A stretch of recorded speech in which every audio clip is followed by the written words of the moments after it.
What's up, Ragin Nation? How's it going? This is Alex, and you're watching the Star Wars edition of the Ragin Nation Show. This is just a web series where we're talking about all things matter in the world of Star Wars films. This is episode number 2, and what we're going to talk about in this episode is the marketing of Star Wars Episode 7, The Force Awakens. In the previous episode, we talked about the reveal of the official title, and that would be The Force Awakens. We did a little bit of speculation of what this title could suggest for the story, and now in this episode, or rather in this webisode, this video, we're going to talk about the marketing.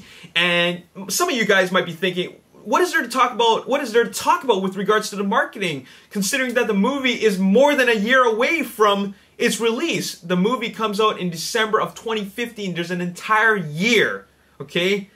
Is it a bit too early for teaser trailer talk? Well, actually, as a matter of fact, no, considering the teaser trailer for Star Wars Episode 7, The Force Awakens, comes out theatrically this weekend.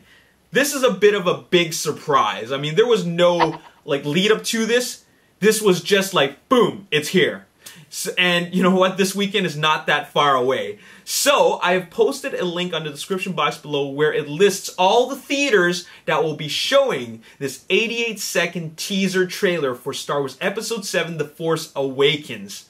Alright, this is really, really exciting. We haven't gotten a teaser trailer, or rather, any type of movie material, like theatrical material from the Star Wars saga since Episode 3, Revenge of Sith, which came out in 2005. That's 9 years ago since we saw any kind of Star Wars media on a big screen.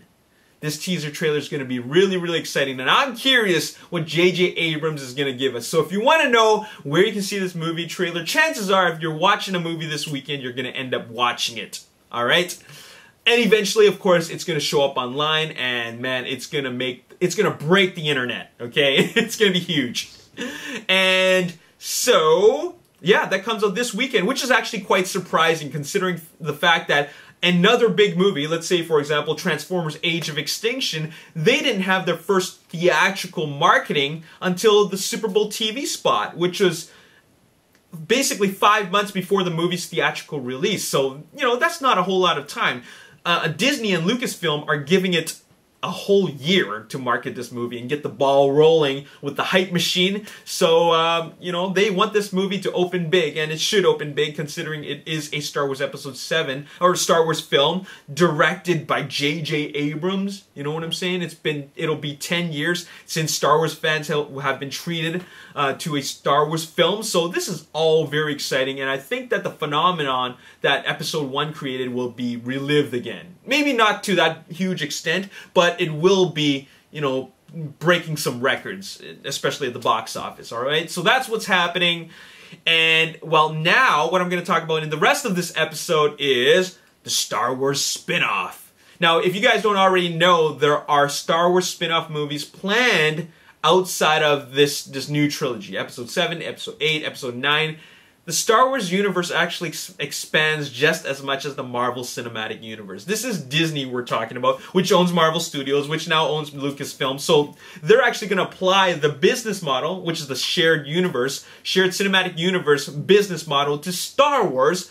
Not exactly the same way, but what they're going to do is they're going to have Episode 7, 8, 9, then they're going to have more films based off the Star Wars universe, but not necessarily directly connected to the main saga. You know what I'm saying?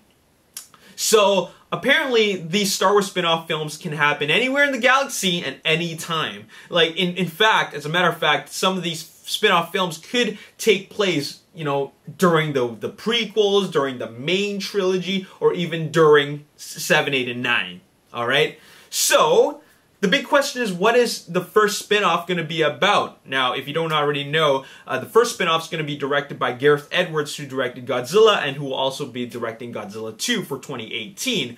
This first Star Wars spin-off comes out in 2016, and then there's going to be another Star Wars spin-off that's going to be directed by Josh Trank, who directed Chronicle, and also the upcoming Fantastic Four reboot film. But anyways, going back to talking about this first Star Wars spin-off, there have been rumors about what this movie could be about. Now, there have been speculation about that this could be about Yoda, or it could be about, Yoda's origin stories, or it could be about the Han Solo Chewbacca adventures with the Millennium Falcon going off to distant planets and looking for booty. You know what I'm saying? You know, they're doing their booty duty. But you know what? There's been a pretty solid rumor of what this new spin-off is going to be about, and apparently it is going to be a bounty hunters movie.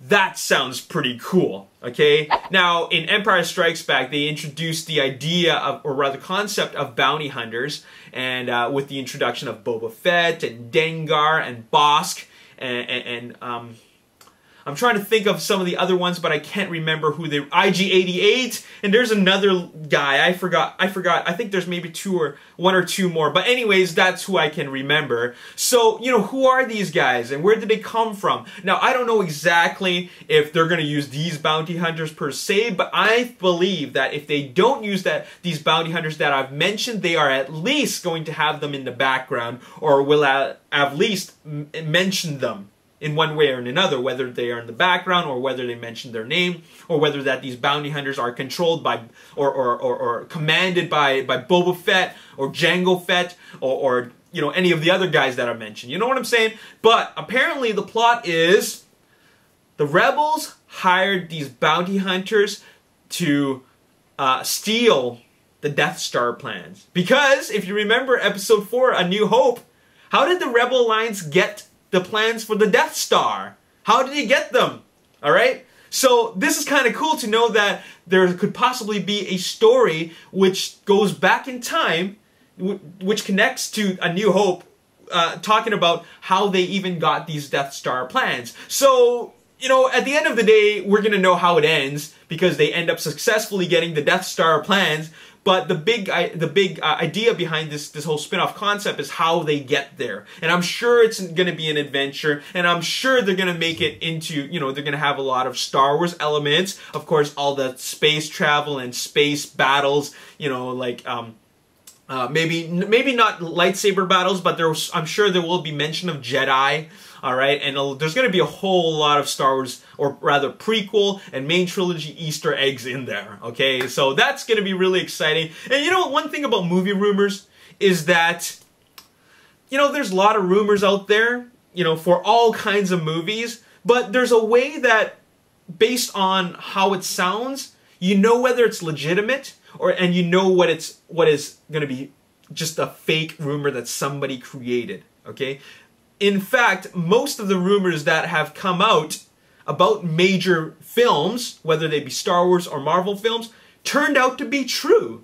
All right? And there's obviously some people who are in the inside leaking out information, but it does come from usually pretty solid and reliable sources. So I'm going to say that this isn't too far-fetched, and I'm going to believe in this rumor for now. Okay, you know, it could be dispelled in a couple of days, but the fact is that a lot of these rumors do turn out to be true.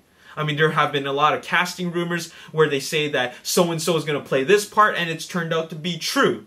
All right, so this sounds not too far-fetched. And what they're going to do with this bounty hunter story is that it's going to be like a Dirty Dozen, you know, Seven Samurai, Glorious Bastards, Ocean's 11 kind of thing, where they bring together this misfit band of bounty hunters, and then they got to work together. Each one of them is going to have their own personalities, and of course there's going to be conflicts within the group, but at the end of the day, they get the job done.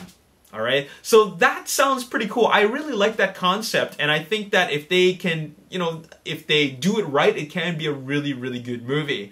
But of course, things that are going to be missing from the movie will be, of course, the fact that the movie won't be, you know, told through the perspective of a Jedi or a Padawan, or you know, something like that. You know, like a Luke Skywalker type of character, or an Anakin Skywalker type of character. Someone who is in the Jedi, you know, who's training to be a Jedi. You know what I'm saying? So this is going to feel very, very different. But at least for us Star Wars fanboys and fangirls, we are going to be treated to more stories in the Star Wars universe. Because it is huge. The Star Wars universe is huge. It's got a Star Wars universe. It's got like its own expanded universe, which tells even more stories. So I'm glad that this is happening, and if this is really happening, I'll be very, very happy. And I think that Gareth Edwards is a pretty decent director, and so I think he can pull off something pretty cool. So that's all I got to say about this in this video. Let me know your thoughts about a Star Wars spin-off movie about bounty hunters. Let me know your thoughts in the comment section below. As always, if you enjoyed this video, hit the like button, subscribe to the YouTube channel, like me on Facebook, The Ragin Nation. Also follow me on Twitter, @RaginNation. My name is Alex. Thanks for watching. I'll see you next time. Peace. I have much knowledge about his work. So it's going to be kind of a wild card to have Oscar Isaac play